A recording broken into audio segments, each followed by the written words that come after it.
pagkadili madunot, no? Pinagi sa ebanghelyo niya diya sa pagkabanhaw. So, ang kinabuhi mao ang Dios no elemento bisan gani ang Dios mismo, no?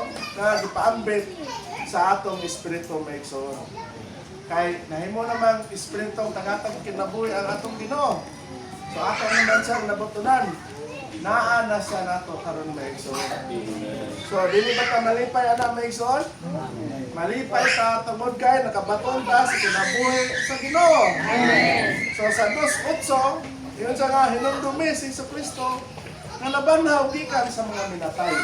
So ato nang hinumduman maigsoon, nagsaulog ta karong adlaw.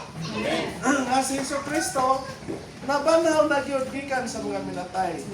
So Aning Lord's Day, dapat malipay ta.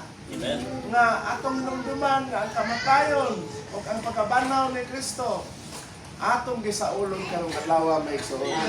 So sa tibuok ni Kristo karon, no? Namon po'y una tingali karon sa padon nila sa atoa manang dili magdungan, no? Pero halos gyud sa tibuok karon kalibutan nagpasundayan o nagsaulog yun sa pagkabanhaw niya sa atong Ginoo maigsoon. So salamat sa Ginoo kay kita karon nakatapok na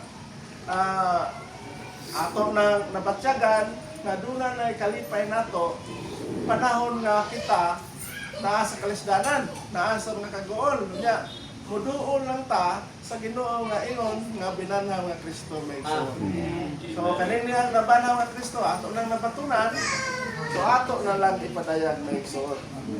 So sa adlaw sa pagkabanhaw niya maigsoon sa sayong buntag nisaka si Ginoong Hesus aron magtagbaw sa amahan, no? Si atong Ginoo sa diha nga sa nabanhaw na siya misaka siya aron ang amahan pagbawon maigsoon niya mapahimuslan maguna sa amahan ang kalunhaw sa iyang pagkabanhaw, no?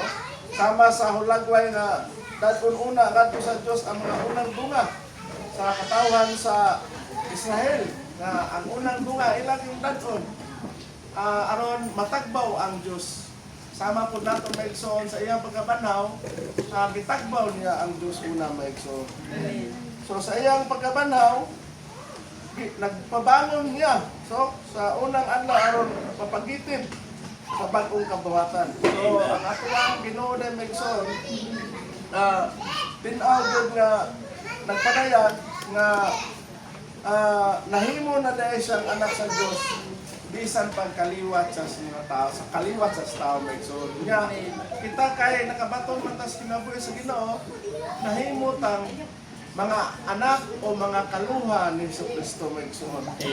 So, ang atong Diyos mismo, nga Diyos nun, nahimong tawhanong kaliwat, ang kaliwat sa tao nga si David, no? Paano si David, murag lulo sa mga lulo ni Jesus, no? Murag siya mo, murag kaliwat si David, kaliwat si Jesus ni David, pero nahimo pong Diyos ni David ang atong Ginoo. So salamat sa Ginoo. Nagpasabot kini maigsoon nga ang tuyo sa Dios sa iyang pamatigayon nga himuong tao ang iyang kagalingon aron himuong Dios ang tao sa kinabuhi o kinaya apan dili sa ranggo sa Dios. So kita karon nakabato na himuon gyud ta sa maabot sa kinabuhi niya kinaya. Walang usahay di pa kay madayag nato ang kinabuhi sa Ginoo, no? Amo na inyong pataan ang uban nga, balo-balo Kristohanon. Pero sa latong-atuan matransforma man ta, no? Ang atong long process nga transformation, kaning soul na to, muna pinakadugay transformahon, pero ang espiritu dali ra. Mutuo ra kag mudawat sa Ginoo. Nakabato na kas kinabuhi sa Ginoo.